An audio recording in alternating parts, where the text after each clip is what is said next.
بسم اللہ الرحمن الرحیم. شروع کرتا ہوں اللہ تعالیٰ کے اس بابرکت نام سے جو بڑا مہربان اور بیدار شرح کرنے والا ہے.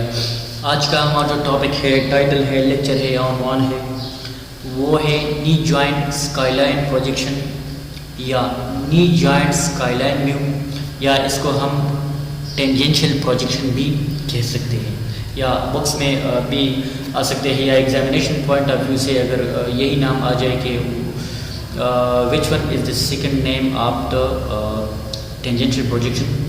So آپ لوگوں نے کنفیوز ہونے کی ضرورت نہیں ہے. This is the second name of the skyline projection. اچھا، this projection can be used for patella. یہ اس کی کچھ انڈیکیشنس ہیں. یہ چونکہ موڈیفائڈ پروجیکشن ہے اور یہ بالکل ریئر پروجیکشن ہے، مطلب روٹینلی یہ یوز نہیں ہوتا، لیکن اگر اسے کروانا پڑے تو it means there is lot of pathology, مطلب سسپیکشنس بھی ہو سکتے ہیں اور ایگزیکٹلی بھی ہو سکتے ہیں. اچھا، تو یہ پروجیکشن جو ہے یہ پیٹیلا کے لیے یوز ہوتا ہے اینڈ ریٹرو پیٹلر جوائنٹ اسپیس. اور یہ ریٹرو مینس بیہائنڈ دا پیٹیلر، پیٹیلا کے پیچھے بالکل یہ جو جوائنٹ اسپیس ہوتی ہے، اس کے لیے یہ آپ دیکھ سکتے ہیں اس میں کتنی کلیئرلی یہ ریٹرو پیٹیلر اسپیسز ہے.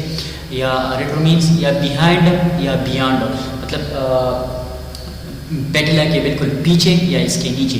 تو آپ دیکھ سکتے ہیں یہ اسپیس مطلب اے پی میں یا لیٹرل میں ہم اتنی آسانی کے ساتھ اس کو ڈفرینشیٹ بھی نہیں کر پاتے، اور اسی طرح کلیئرلی ہم اسے دیکھ بھی نہیں سکتے ریڈیوگرافیکلی. تو اس ریٹرو پیٹیلر جوائنٹ اسپیس کے لیے کروانا پڑتا ہے. اچھا، اینی سبلکسیشن، سبلکسیشن مینس یہ ایک جوائنٹ کی ایک ڈیزیز ہے جس میں یہ جوائنٹ جو ہے یہ اسٹک آؤٹ ہوتا ہے، یا مطلب اس کی جو مین فنکشن ہے یا فزیولوجیکل چینجز اس میں آتا ہے اور یہ بالکل کام نہیں کرتا کوئی بھی جوائنٹ ہو. لیگمنٹ لیکسٹی کا مطلب یہی ہے کہ یہ جو لیگمنٹ ہے اس میں یہ لوز ہو جائے، مطلب ڈھیلا پڑ جائے، تو پھر بھی ہمارے پاس یہ جو چال چلن ہے یا جوائنٹ کی کہیں بھی موومنٹ ہو تو یہ متاثر ہو سکتا ہے. کانڈروملیشیا پیٹیلائی، کانڈروملیشیا پیٹیلائی کا مطلب ہے کہ یہ جو ہے پیٹیلا بون کی جو سویلنگ ہے یا پین ہے، مطلب اس میں جو پیٹیلا بون ہے یہ درد کرتا ہے.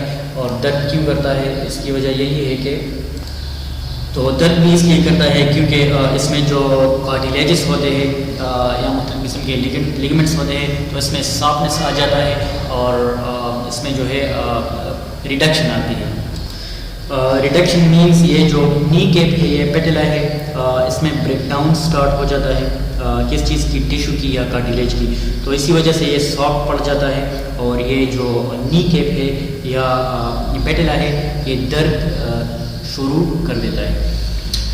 اور اس کے بعد یہ ورٹیکل پیٹیلا فریکچر کے لیے بھی، فریکچر مطلب کہیں پہ گن شوٹ یا فائر آرم انجری ہو جائے، کوئی بندہ پیٹیلا بون پہ لگ جائے یا کہیں چھت وغیرہ سے گر جائے یا کوئی اور بھی روڈ ٹریفک ایکسیڈنٹ میں اس کی یہ نی جوائنٹ جو ہے یہ انجرڈ ہو جائے، تو اس کے لیے بھی ہم کرواتے ہیں تاکہ یہ پیٹیلر فریکچر جو ہے ہمارے پاس یہ واضح آ جائے.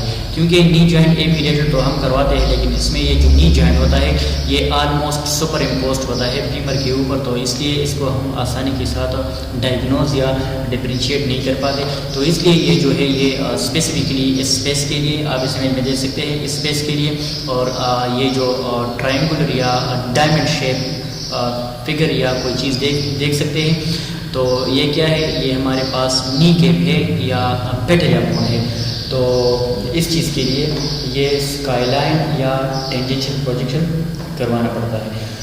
اچھا، اس کے لیے ریکوائرمنٹس کیا رہے گی؟ کیسٹ ہمارے پاس ہوگا 10 انچ اور S I D source to image distance ہمارے پاس رہے گی 36 inches, exposure value 50 kVp and 6 ms، full length cross wise پنم. اچھا، پوزیشن آف دا پیشنٹ اور کیسٹ یہاں پہ ذرا ٹیکنیکل ہے، مختلف ہے. دا پیشنٹ از سٹ آن دا ایکس رے ٹیبل ود نی فلیکسڈ 30 to 45 degrees.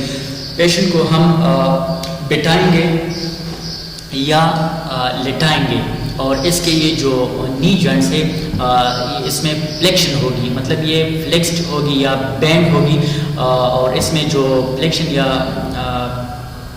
بینڈیج کی جو ڈگری ہے یہ ہمارے پاس 30 to 45 ڈگریز ہونی چاہیے، اور and support by pad placed below the knee joint, اور یہ نی جوائنٹ جو ہے یہ ہمارے پاس کسی بھی ریڈیو لیوسنٹ چیز کے ساتھ یا پیڈ کے ساتھ یہ سپورٹڈ ہونی چاہیے۔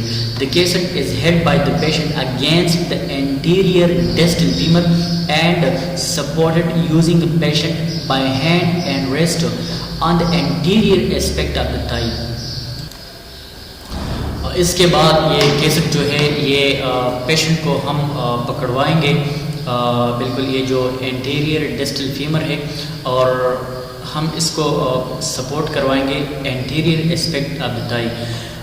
سینٹرل رے ہمارے پاس کیا رہے گی؟ The tube is lower and angle toward the head to pass through the apex of the patella and the parallel to long axis. یہ ٹیوب جو ہے یہ بالکل ہم نیچے لائیں گے اور اینگولیٹ کروائیں گے، مطلب یا اینگل دیں گے ٹیوب کو ٹوارڈس سیفیلک یا ٹوارڈس کرینیم، مطلب سر کی طرف ہم اس کو اینگل دیں گے، اور تاکہ یہ جو ہے ایکس ریز پاس ہو جائے کہاں پہ؟ بالکل یہ ایپیکس آف دا پیٹلا ہے اور parallel to long axis, long axis کے ساتھ بالکل پیرل، اور یہ جو ایپیکس آف دا پیٹلا ہے اس میں سے اسی طرف سے ہم شوٹ کروائیں گے ریڈیولوجیکلی ود دا ایکس رے بیم۔ اور امیج کیریکٹرسٹکس کی اگر ہم بات کریں تو patella should be seen in the tangent یعنی انفیریور سپیریور پروجیکشن۔ یہ پیٹلا جو ہے یہ ہمارے پاس اسی طرح آنی چاہیے، کس طرح؟ اسی طرح بالکل ٹینجنٹ، ٹینجنٹ مینس انفیریور سپیریور پروجیکشن، اس کو ہم انفیریور سپیریور پروجیکشن میں ہمارے پاس آنی چاہیے۔ And the femoropatellar space should be open with condyle flexing۔ یہ جو فیموروپیٹل اسپیس ہے، مطلب یہ آپ دیکھ سکتے ہیں فیموروپیٹل اسپیس جو ہے یہ بالکل ہمارے پاس اوپن ہونی چاہیے، کنڈائلس کے ساتھ اوپن، مطلب یہ کھلی ہونی چاہیے۔ اس کے بیچ اگر اینگل کو ہم زیادہ یا کم کر کے رکھیں تو پھر یہ اسپیس جو ہے ظاہری بات ہے اس پر اثر پڑے گا۔